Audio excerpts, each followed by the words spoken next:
Ensinar a ler é sempre ensinar a transpor o imediato. É ensinar a escolher entre sentimentos visíveis e invisíveis.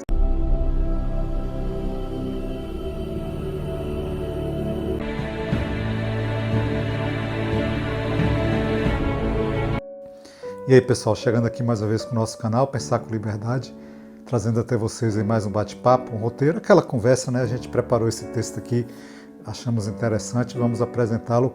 Estamos chamando de Quanto Menos Entendemos, Mais Julgamos, é do Mia Couto, e está lá na revista Prosa, Verso e Arte. E é claro que eu faço aquele convite bem especial, vem comigo. Ensinar a ler é sempre ensinar a transpor o imediato, é ensinar a escolher entre sentimentos visíveis e invisíveis. É ensinar a pensar no sentido original da palavra pensar, que significa curar ou tratar um ferimento. Temos de repensar o mundo no sentido terapêutico de o salvar das doenças pelas quais padece. Quebrar armadilhas. Eu sou um poeta e sinto-me feliz pelo fato de a poesia atuar como estrela inspiradora para o encontro desta natureza. A poesia prova, assim, não ser apenas um gênero literário, mas um olhar revelador de mistérios e uma sabedoria resgatadora da nossa profunda humanidade. A poesia é o modo de ler o mundo e escrever nele um outro mundo. Buscar iluminação na voz de um poeta já é um primeiro quebrar de armadilhas. Compete-nos desarmadilhar o mundo para que ele seja mais nosso e mais solidário. Todos queremos um mundo novo, um mundo que tenha tudo de novo e muito pouco de mundo. A isso chamaram de utopia. Sabendo que essa palavra contém já uma cilada. A palavra utopia, que vem do grego, não quer dizer não lugar, em contraponto com o lugar concreto, que é o nosso mundo real, mas eu não estaria fazendo poesia se dissesse que, nas condições de hoje, aconteceu uma curiosa inversão. O chamado mundo real é aquele que se apresenta como um verdadeiro não-lugar, um lugar vazio onde cabemos apenas como ilusão virtual.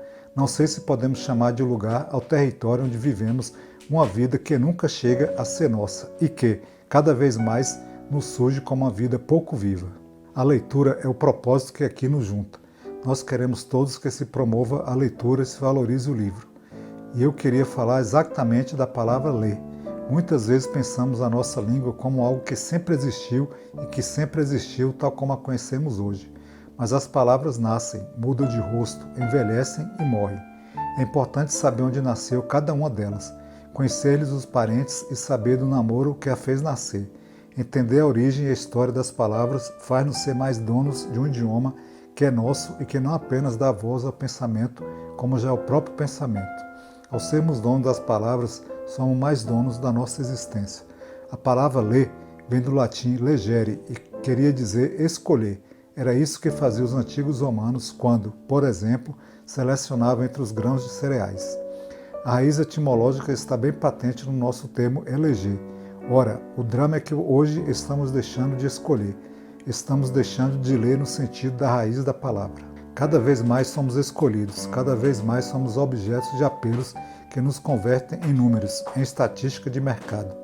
A armadilha do idioma é já um primeiro tropeço no caminho para chegarmos aos outros e a nós mesmos.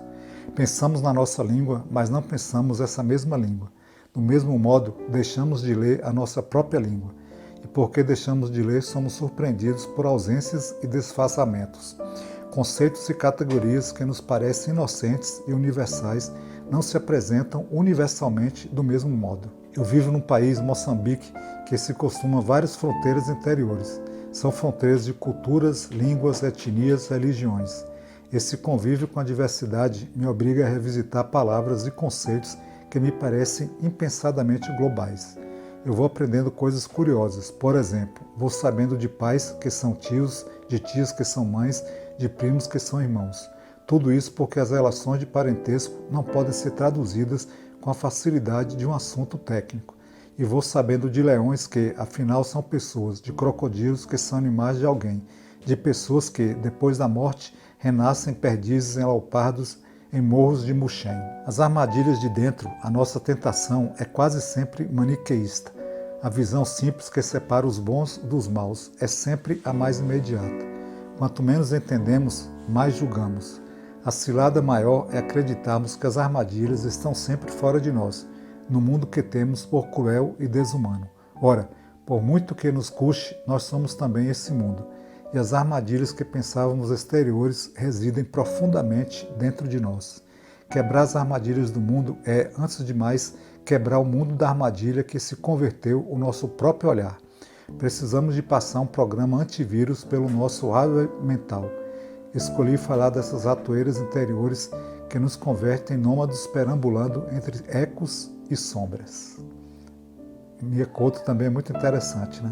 Então ele nos diz que a poesia é um modo de ler o mundo e escrever nele outro mundo. E isso tudo para que o mundo ele possa ser mais nosso, né? Um mundo mais solidário, né? Utopia, mundo novo, um mundo que tenha tudo de novo e muito pouco de mundo. E é isso para que a gente não tenha uma vida pouco viva, né? Como tem sido nesses últimos dias aí da nossa sociedade, né? Ao sermos donos das palavras, somos mais donos da nossa existência. E a gente tem visto aí, né, que ao longo dos tempos, principalmente nos últimos tempos, né, cada vez mais somos objeto de apelos que nos convertem em números, estatísticas, quase uma mercadoria, né? E acho que o que a gente precisa muitas vezes é deixar essa visão maniqueísta, né, que separa bons de maus, né? Isso é sempre imediatismo, né? Acho que quanto menos a gente entende, mais a gente julga. O que é que acharam do texto até aqui, tá bom?